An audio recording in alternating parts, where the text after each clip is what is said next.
Olá, pessoal, todos os ouvintes, participantes aqui do nosso canal do YouTube. Hoje nós temos mais uma gravação da nossa playlist Entrevistando Pesquisadores. E hoje estamos aqui com o advogado, professor do curso de Direito da Unifacear, mestre em Direito, de César Beques Vieira Júnior. De César, é um prazer imenso ter você aqui no nosso canal. Nós temos essa playlist que, como você sabe, tem como objetivo compartilhar algumas agonias, dificuldades no processo de pesquisa e estimular esse processo de pesquisa, enfim, de auxiliar os nossos ouvintes aí, participantes do nosso canal do YouTube. E é muito legal porque a gente já tem uma playlist de metodologia aqui no canal, onde nós falamos bastante, né, sobre questões formais de metodologia, sobre métodos de pesquisa, às vezes sobre algumas outras questõezinhas mais chatas também, como normas da BNT, enfim, e diversos outros assuntos. Bom, mas vamos lá então ao nosso entrevistado de hoje, de César. Fala um pouquinho para a gente, conta um pouquinho mais da sua história. Quem é o de César? Primeiro, professora Camila, eu quero agradecer, né, essa oportunidade de estar aqui, sei da tua audiência, e quando eu pude te entrevistar, né, o meu programa foi lá em cima, algo assim assustador até, né. Então eu quero agradecer essa oportunidade de estar aqui contigo, poder conversar com alunos, com colegas, né, passar algumas informações, as alegrias que a gente tem nesse período de pós-graduação, principalmente quando a gente vê que a nossa dissertação chega ali ao final, que a gente pode publicar, mas tem um caminho longo, né, um caminho difícil para se chegar, né, principalmente ao final do mestrado, no teu caso, ao doutorado, né, nós chegamos lá ainda, mas é um outro caminho ainda para se seguir. Mas, me apresentando a todos aí, dizendo da minha alegria de estar aqui, né, meu nome é de César, como a professora falou, já estou formado desde 1999, né, isso me assusta de vez em quando, porque acusa aí bastante a minha idade, mas todos chegarão, né, a essa idade. É, Após a minha graduação, eu acabei fazendo duas pós-graduações lato sensu, fiz em processo do trabalho, primeiramente, hoje, Centro Universitário Unibrasil, isso em 2002. Posteriormente, quando nós tivemos uma mudança radical no processo civil, ali por 2006, 2007, também fiz uma pós-graduação em processo civil, né? E depois, em 2013, ingressei no mestrado, aí foi 2013 e 14 e acabei apresentando minha dissertação, fui para a banca em 2015, né? Acabei publicando minha dissertação posteriormente, mas esse é um resumo aí dessa caminhada, né? Principalmente a questão acadêmica. Comecei a dar aula ali a partir de 2009, 2010, então também já faz um bom tempo que a gente está nessa caminhada. E a advocacia, né, que sempre esteve ligado aí, que sempre esteve no meu sangue, herdei isso do meu pai, né? Meu pai advogou durante 45 anos, mais ou menos. Então, e o fato de ter o mesmo nome, né, de César Júnior, é claro que isso, de certa forma, acaba auxiliando, porque você já está no meio, você já conhece, você já cheira o processo no dia a dia, isso faz uma diferença enorme. Mas aqui eu estou à tua inteira disposição aqui para os questionamentos. Hoje, diferentemente, aqui eu estou sendo entrevistado. Muito legal, professor de César. Professor de César, até para os nossos ouvintes, eu falo ouvintes, participantes, enfim, no geral, né? Mas para quem está assistindo esse vídeo em casa, o professor de César é um professor muito querido por todos os seus alunos, né? Sempre traz muito conhecimento prático para suas aulas, né? Os causos jurídicos aí, né, professor? Então, a gente sempre tem um carinho muito especial tanto na instituição, na qual eu tenho a oportunidade e a honra de ser colega do professor de César, né, como assim, né, na vida pessoal também, por ser amiga, enfim, então é uma satisfação sempre muito grande, né, e principalmente também ver o carinho que os alunos têm pelo professor. E vejam só, pessoal, quanta experiência de pesquisa. O professor de César fez 2 especializações lato sensu, ou seja, né, aquelas, né, diferentes do mestrado, da pós stricto sensu. E ele teve que fazer um trabalho de conclusão de curso nessas 2 especializações. Também o fez na graduação e depois fez um trabalho mais intenso de pesquisa no seu mestrado, né, na sua dissertação, escrevendo a sua dissertação de mestrado também, né, mais aprofundado na pós stricto sensu. Então vejam quanta experiência de pesquisa, com escrita, com trabalho, com pesquisa, com dedicação. E vejam que é muito interessante, porque aqui nós temos ouvintes tanto, né, de programas de mestrado, de doutorado, professores, alunos de graduação, né? E o grande foco, com certeza, são os alunos de graduação e de iniciação científica, né, que estão escrevendo TCC ou fazendo alguma pesquisa de iniciação científica também. Então, é muito legal que o professor esteja aqui compartilhando essas experiências conosco. Lá, claro, né, professor, na rádio, quando eu fui entrevistada, teve mais glamour, assim, gente, eu fiquei nervosa, né, porque, enfim, né, foi para a rádio, foi para o jornal, né, professor, então, né, não é, assim, um ambiente tão descolado, descontraído quanto aqui no YouTube, né, mas foi muito legal também, foi muito legal. E, então, professor, a primeira pergunta é sobre o seu tema de pesquisa no mestrado, porque a gente sabe, né, que diferente um pouco da especialização lato sensu, no mestrado nós verticalizamos mais a pesquisa, né? Nós verticalizamos na dissertação de mestrado, né? Tanto é que essa sua dissertação de mestrado gerou um livro, né? Como a professora já falou, inclusive tivemos um lançamento no Centro Universitário Unifacear, em Araucária, Paraná, desse livro, com um auditório lotado, com mais de 400 pessoas assistindo a palestra do professor sobre o seu tema de pesquisa. Então, eu gostaria de ouvir, primeiramente, professor, a respeito da sua pesquisa. Qual foi o tema, qual foi o seu objeto de pesquisa, professor? Bom, a senhora sabe que para nós entrarmos no mestrado, primeiro precisamos apresentar um projeto, né?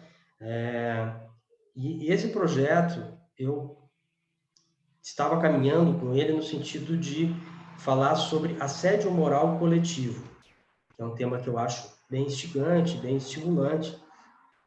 E o meu orientador foi o professor Vandelli, Leonardo Vandelli, é um juiz. Mas no meio do mestrado, ele me direcionou e falou, não, você está querendo falar mais sobre as cobranças abusivas de metas. Porque as metas, elas têm que ter no ambiente de trabalho, né? Você tem que peticionar, você tem que, se for no ambiente de escritório, você tem que cumprir os prazos, mas até onde você pode estar fazendo essa cobrança para que ela não se torne abusiva? E o que ele instigou, na verdade, a falar sobre essa questão de cobrança de metas foi uma reportagem que eu havia lido isso muito antes de ingressar no mestrado, e era uma matéria muito extensa que falava daquelas pessoas que eram representantes comerciais, que eram vendedores da Ambev de bebida. E a reportagem falava do adoecimento dessas pessoas. Então, todos eles ganhando salários altíssimos e adoecendo pela cobrança que muitas vezes eles mesmos se faziam, né, esses vendedores, para alcançar determinadas metas e ter os seus bônus e ter os seus prêmios. E aquilo me instigou, eu falei, mas como é que funciona tudo isso? Porque se a pessoa está ali ganhando bem, está podendo dar para sua família o sustento, está podendo participar, dando para os seus filhos uma vida mais tranquila, aonde que reside realmente esse problema das pessoas estarem adoecendo? E aquilo caminhou comigo quando entrei no mestrado, aí direcionei justamente para falar sobre cobrança de metas abusivas. É lógico que aí também, muito com o dedo do professor Vandelli, que é uma pessoa simplesmente de uma cultura ímpar, dificilmente a gente tem a oportunidade de ter contato com uma pessoa que de tamanho conhecimento, não só na parte do direito do trabalho, do direito constitucional, mas uma cultura geral. E aí que direcionei meu trabalho justamente para a cobrança de metas abusivas. Se me permite só falar, o mestrado é sobre direitos fundamentais e democracia. Então, nessa toada aí, eu tinha que justamente levar meu trabalho para falar sobre os direitos fundamentais, né? Falar sobre os direitos sociais. E aí, lógico, vem o artigo 6º da Constituição, vem todo aquele elenco do artigo 7º da Constituição Federal, e aí a gente vai se debruçando em cima disso, vai esmiuçando, né? Mas o exercício de se fazer mestrado, ele é totalmente diferenciado, né? É algo assim que você abraça um tema e, como dizia o meu orientador, você dorme e acorda com o teu tema. E você não vê outra coisa na tua vida que não seja isso. Então, pelo menos, você obrigatoriamente ali você vai fazer 8 matérias no mestrado, já entrando especificamente ali no como funciona, né, o desenrolar do mestrado. Então, são 4 matérias ali que já são direcionadas, que são obrigatórias, e são 4 outras que você opta por fazer uma ou outra matéria.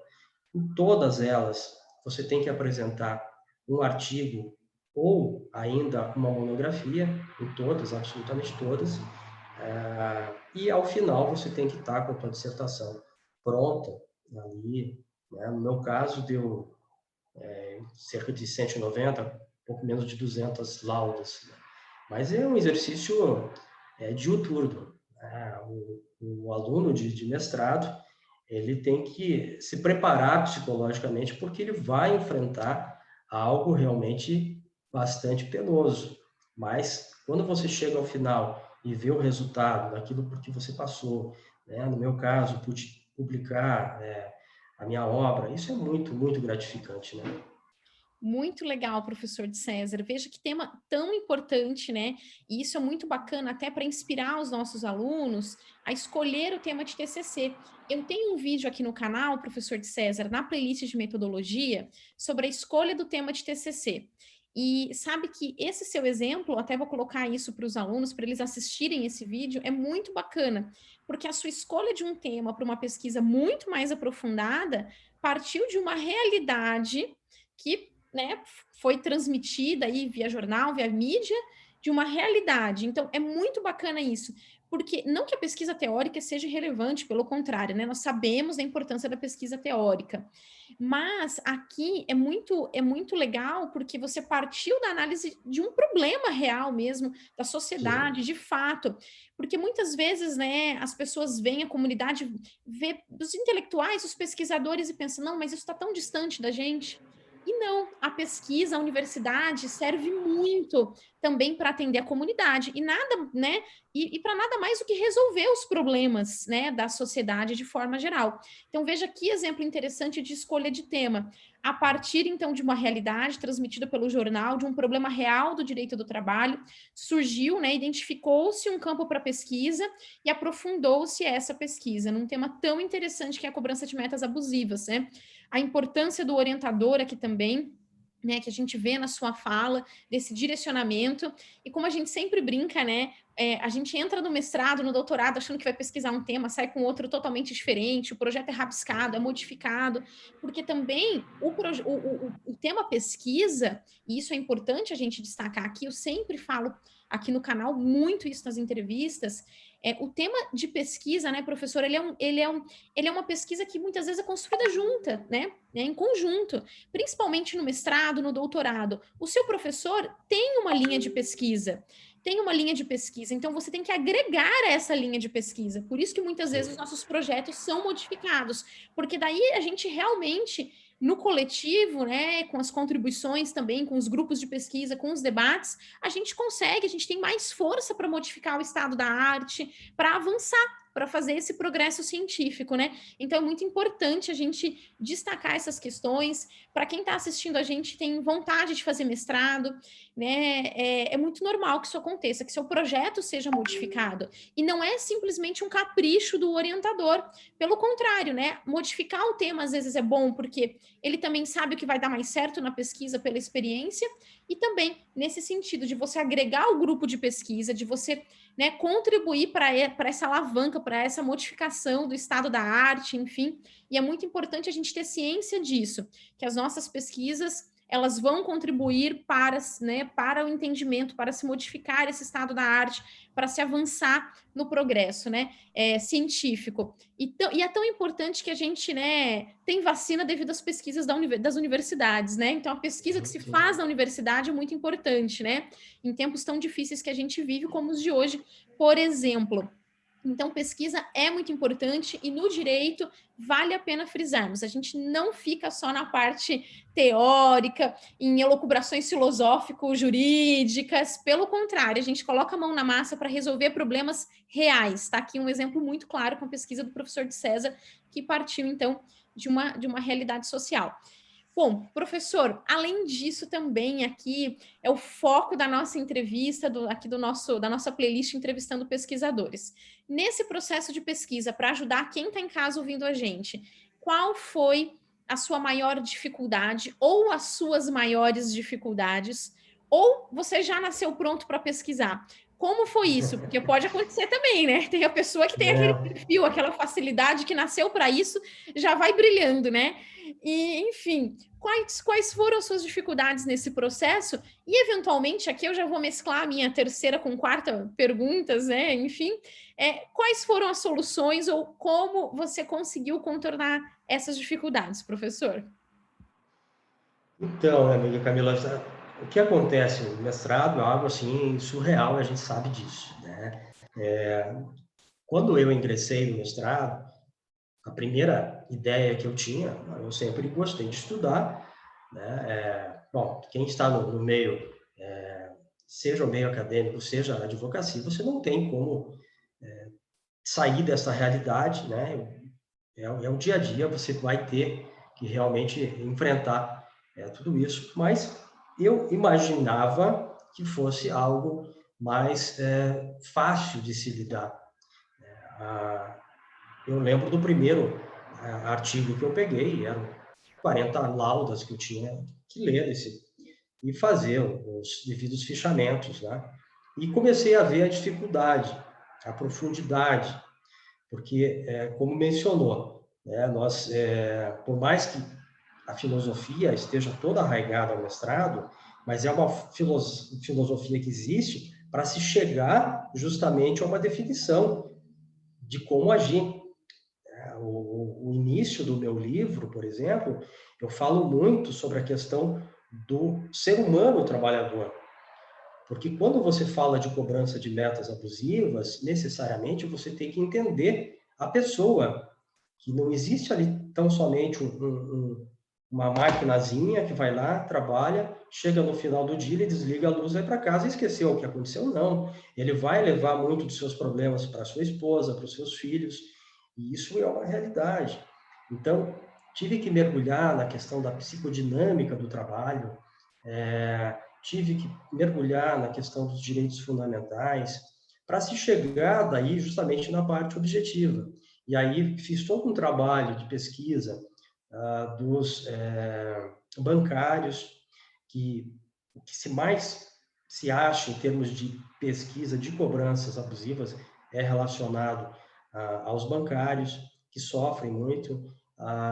Falei bastante dos atendentes de telemarketing, e hoje, inclusive, eu atendo, vejo e procuro tratar os operadores de telemarketing de uma forma diferenciada, porque a vida deles não é fácil, não é fácil. Imagine ficar recebendo, pensar em termos de Brasil, ouvir pessoas o dia inteiro reclamando e ela está ali, tem que resolver e tem que resolver rapidamente. Então, ela tem um relógio no computador, ela tem um relógio em cima e tem uma pessoa que fica controlando toda a atividade dela. e eles trabalham em grupo. Se esse grupo não alcançar as metas que são ditadas, a primeira a cair é justamente a supervisora desse grupo. Então, eles passam uma atenção muito grande e adoecem.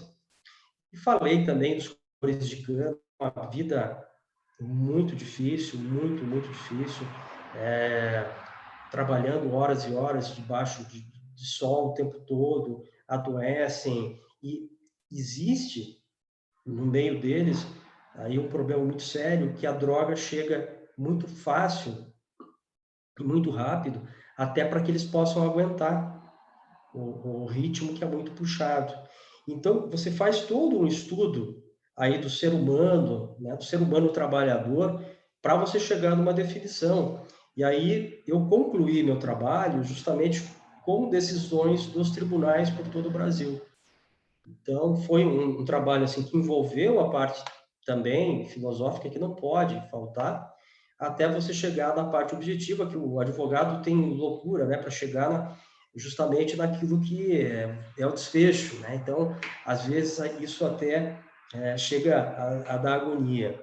Mas é um trabalho, claro, que exige muito, mas eu quero deixar bem claro, assim, que é muito gratificante, muito gratificante. Eu vou até fazer um parênteses aqui, de falar de uma aula específica com o professor Paulo Chia, porque nós havíamos terminado, Paulo Chia, acredito que muitos conheçam, um dos maiores constitucionalistas do Brasil, uma pessoa de uma cultura assim muito vasta, uma cultura geral, não só na parte do direito constitucional. Nós havíamos terminado uma matéria com ele e já iniciamos uma no semestre seguinte. Então, quando você termina, ele te dá um prazo para que você apresente um artigo ou uma monografia. E haviam pessoas que literalmente estavam chorando nesse segundo semestre da aula, quando ele chegou, devido ao desespero por conta desse artigo. E eu me recordo muito bem disso porque era o meu dia de fazer a apresentação e nesse dia eu não apresentei, porque o Paulo Schier simplesmente parou a aula, fechou o computador dele e falou: gente, nós estamos estudando o Alexis, que é a maior figura, né, dos direitos fundamentais no mundo. E era um livro denso, né, várias passagens, mas um livro muito gostoso de ler também. E ele simplesmente fechou, falou: eu iniciei o mestrado e um dia eu olhei no espelho e falei: Paulo, você é um burro. E a partir daquele momento, ele parou o mestrado. Então, vejo, uma pessoa do gabarito do Paulo Schier chegar e nos falar isso, mas aquilo foi assim, fez um diferencial tão grande para nós no mestrado, porque eram advogados, eram juízes, eram procuradores, eram pessoas que já tinham uma caminhada no mundo do direito. Eu falei: nossa, mas essa pessoa que nós temos aí como Deus, ele é um ser humano que também tem suas dores, e todo mundo começou a se enxergar naquilo.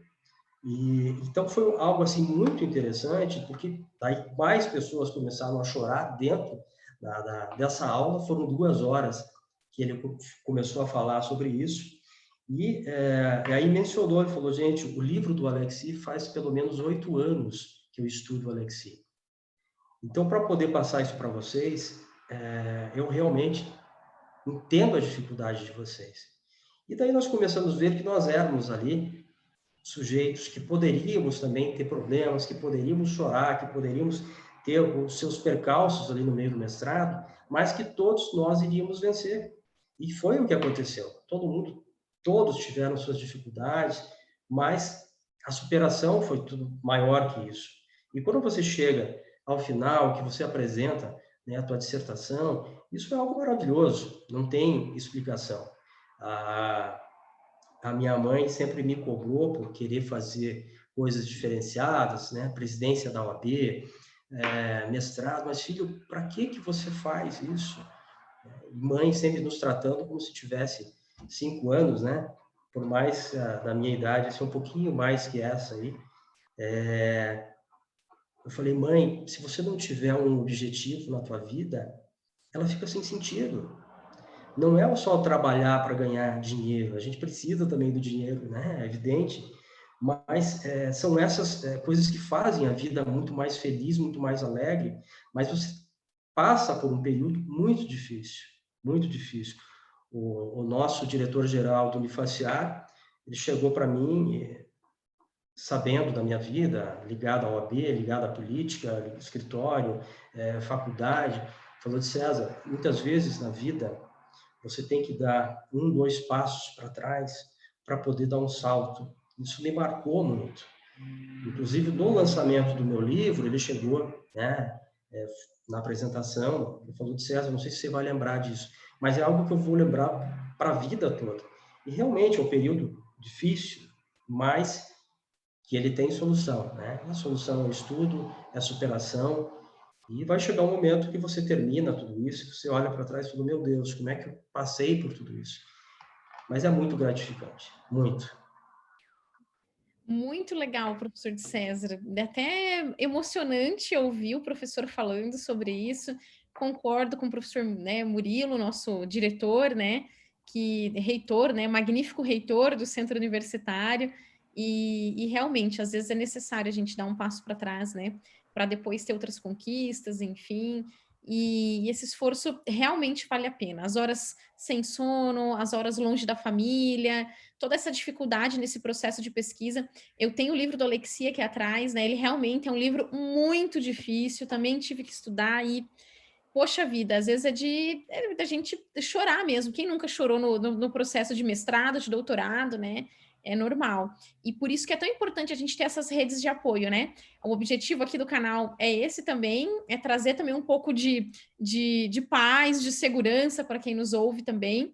E é muito importante que nós estejamos sempre com os amigos, né, que compartilham dessas experiências. Eu fiz grandes amigos no mestrado da PUC São Paulo e também aqui no doutorado na PUC Paraná. Grandes amigos mesmo, assim, amigos muito especiais, compartilho as agonias não só da vida pessoal, né, mas também da vida profissional, da pesquisa, enfim.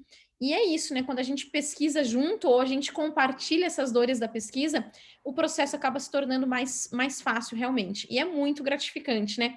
Depois publicar o seu livro, né, ser reconhecido, eu sempre falo isso pelos alunos, para os alunos, né? Mesmo para quem quer seguir a carreira da advocacia, como, né, o caso do professor de César, mesmo quem não almeja eventualmente né, dar aula num programa de mestrado, doutorado, enfim, né? Mesmo quem não almeja seguir apenas a carreira acadêmica, mesmo quem almeja seguir a carreira da advocacia, enfim, ou outras carreiras jurídicas, é tão legal você ser reconhecido pela sua pesquisa, você ser lido, as pessoas, né, ouvirem você, você contribuir para a pesquisa, você contribuir para o progresso científico. Então, assim, é muito legal mesmo, muito importante. E é essa sensação que a gente tem, né? De que a gente colocou ali, né, a gente contribuiu um pouquinho ali com o nosso estudo, com a nossa força de vontade. É um caminho árduo, mas como o professor disse, muito bonito mesmo. Bom, professor, eu queria te agradecer, né, pelas palavras, pelo Eu que agradeço. incentivo. Muito bacana te ouvir, muito emocionante te ouvir. E espero que nós tenhamos mais encontros como esses, né, aqui, como esse aqui. E espero, né, que possa vir falar de outras pesquisas, quem sabe trazer alguns alunos. O professor de César orientou também iniciação científica ali no Centro Universitário Unifaciar, orientou pesquisas. Eu sempre falo para os alunos, né, que a iniciação científica também é digamos assim, uma descoberta desse processo de pesquisa, né? Para mim foi muito importante. Eu decidi que queria ser professora desde o processo de iniciação científica, né? De desenvolvimento de uma pesquisa com uma professora na época da graduação. Isso me marcou muito. Então, eu acho que, né, o professor de César, quando orienta também iniciação científica, faz isso com seus alunos, né? Deixa a sua marca e contribui para que esses alunos se apaixonem, né, mais, né, pela pesquisa, enfim, de um modo geral. Então, muito bacana. Quem sabe a gente não volta aqui, não traz um orientando seu de TCC ou de iniciação científica para a gente também fazer uma outra entrevista e te ouvir um pouquinho mais, que é sempre bom. Mas é isso, Poxa, professor. eu fico muito, muito feliz aí pelo teu convite, né? Eu falei que no início lá, que quando eu te convidei para o meu programa, né, a nossa audiência foi lá em cima, então precisa vir mais vezes também conosco para gravar, e eu fico à tua inteira disposição, né? Inteira disposição aí de quem te assiste, se quiser questionar mais alguma coisa, né? Aqui é um bate-papo, mas se eu posso deixar uma mensagem, é a de superação e é a de alegria total ao final, quando você alcança o teu objetivo. Se é difícil, não adianta a gente querer dizer que o mestrado vai ser simples, não vai. É um período muito, muito difícil. Mas a alegria que você tem ao final, sabendo que a tua dissertação foi aceita, quando, no meu caso, tive a oportunidade de publicar, né, você vê a tua obra, isso não tem preço. Vale todo o sacrifício. Eu, à época, minha filha era pequena, não foi fácil, tive dificuldades imensas, né? Mas a superação é o nome que tem que se dar sempre e a gente chegando ao final, a alegria é muito grande. Mas olha, eu quero, assim, do fundo do meu coração agradecer, né, o teu convite, sabe que eu tenho, assim, um carinho muito grande, né, por você, pela pessoa que pela maneira que trata os demais, mesmo com o teu mestrado, com o teu doutorado, sempre essa pessoa simples, né, e essa simplicidade dos grandes, a simplicidade daqueles que não precisam estar demonstrando porque simplesmente são, por tudo que fazem, por tudo que simplesmente são. E você é dessas pessoas realmente que eu guardo assim com o maior carinho porque é referência. Para mim é uma referência, apesar de ser ter idade assim mais ou menos para ser filha até, mas para mim é uma referência, tenha certeza disso. Tá? Então é uma alegria aqui poder estar dividindo esse horário aqui contigo. Muito obrigada. Fico realmente emocionada com as palavras, professor, né? E com certeza, né, de César já amigo, você que é referência, com certeza, né? Fico Ah, muito, muito feliz de poder te ouvir, de poder compartilhar, de poder também, né, ser sua amiga pessoalmente, né? E não poderia deixar de finalizar dizendo que nós somos librianos do dia 4 de outubro, né? Por tem isso, mais essa situação. conexão, né, professor? Os librianos são assim mesmo, né? Não, Maravilhosos. é a coincidência de ser no mesmo dia, né? No Dia mesmo 4 de dia, outubro. 4 de outubro, né, professor? O nosso dia. Mas é isso, então, pessoal. Espero que vocês tenham gostado. Assistam, deem aí um like no vídeo, compartilhem com quem, né, vocês quiserem, com quem, né, vocês acharem que, enfim, pode aproveitar e contribuir, né, que esteja passando por um momento de pesquisa, enfim, e que esse vídeo possa incentivar todos vocês a continuarem firmes e fortes no caminho da pesquisa, que é um caminho árduo, mas, como disse o professor, muito gratificante. Obrigada, professor. Um beijão, até mais. Obrigado, um beijo para todos. Tchau, tchau.